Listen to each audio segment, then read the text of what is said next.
What's happening, fam? L.A.R movement still moving. The book entitled Lessons from a Non-Custodial Father. Amazon Kindle, Create Space. I'm tripping. The title of this is No Quit. Currency, baby.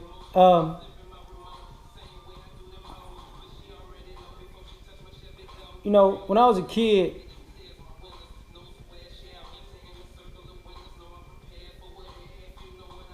probably the worst regret I ever had was I quit something.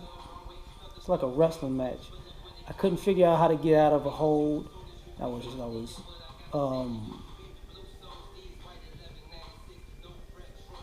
I was stuck. I was frustrated, and I had just started wrestling. So everybody was way more seasoned than I was. They had been wrestling for years, and I had been wrestling for maybe a couple of months at the time, maybe a month. And I was just moving and moving and moving, and I couldn't figure it out. I was limited, and I got pinned, and I was moving to the left, moving to the right. I couldn't get it, and out of frustration, I was like, "Fuck it," and I got pinned. And then I realized at that point, I was like, "No, you have to work. I'm not quitting nothing else because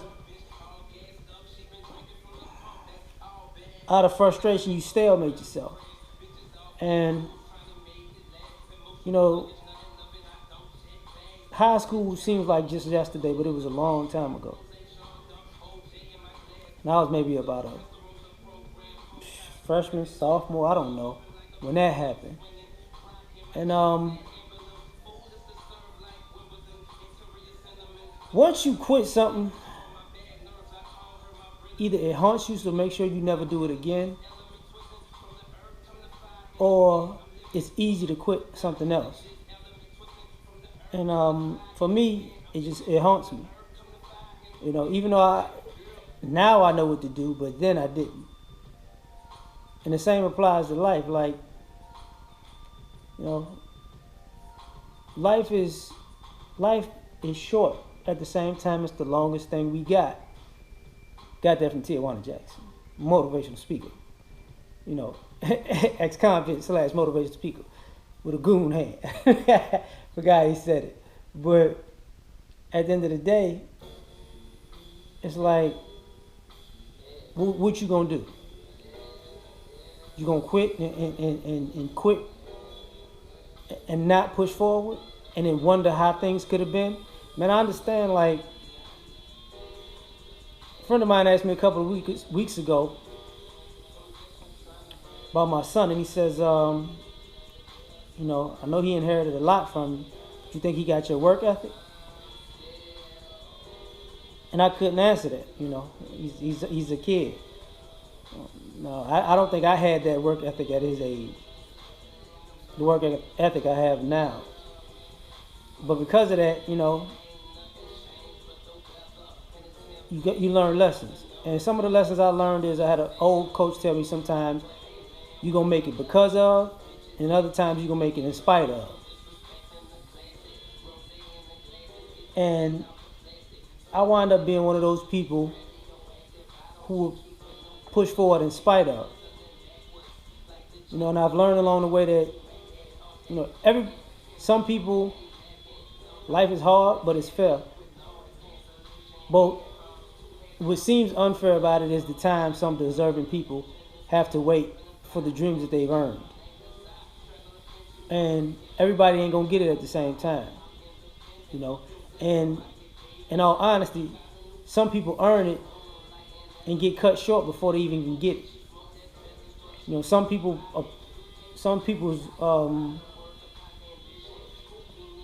some people wind up paying it for other people. And I think the best thing you can do when you figure out that you're standing on somebody's shoulders, is to elevate them with you, because the work that they put in paved the way for you. The worst thing you can do It's blow it and act like you did it all on your own, knowing that you did. So that's why I said, there is no quit. Because at the end of the day, this is your life that you have to live. And can't take no shorts. You all gonna have to pay the piper. You're gonna either pay them when you're younger, in your middle years, you're gonna pay them when you're old. Nobody gets away from that. You are here for a purpose. You're put here for a reason. Everybody is special. But the way life is set up, you got to check it in the savings. Everybody won't get there at the same time, and everybody's path is different, and you don't necessarily know yours.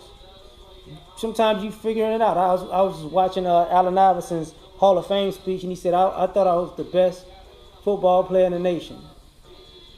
And they got taken away from him. He was like, and I wound up being a Hall of Fame in basketball. Look how God worked. And that's a true statement. Sometimes what you think you're going to make it in,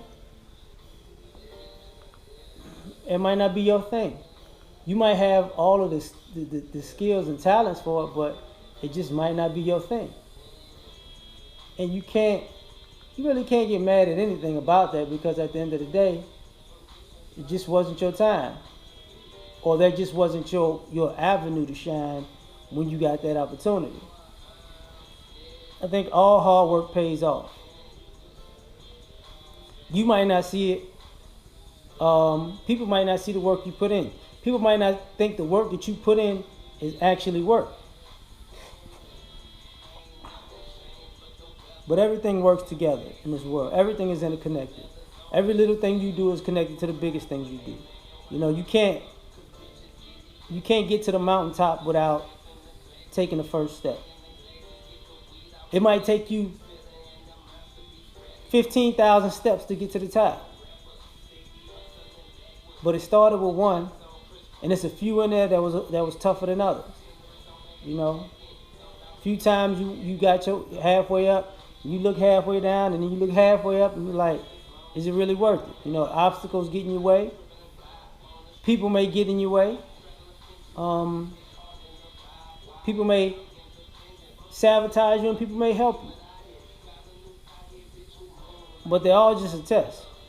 Because at the end of the day, are you willing to see it through?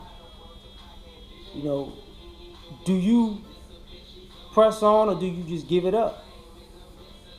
And for us, for me personally, I'm not gonna lie, there are times in life where I'm like, why am I doing this stuff? Why am I, doing as much as I'm doing and not seeing the results for people people are doing half the shit I'm doing, and just everything's working out for them. I felt like life cheated me. And I felt like people, and I've known in my past, people have actually actively sabotaged my dreams and aspirations and torpedoed my hard work. So I'm very cognizant of that. But that don't mean I'm gonna quit. We may be surrounded by workers of iniquity. Some people call them haters because they get up in the morning every day to take pleasure and use their life force to sabotage your life. But it ain't for you to quit. You never know when that day is that day.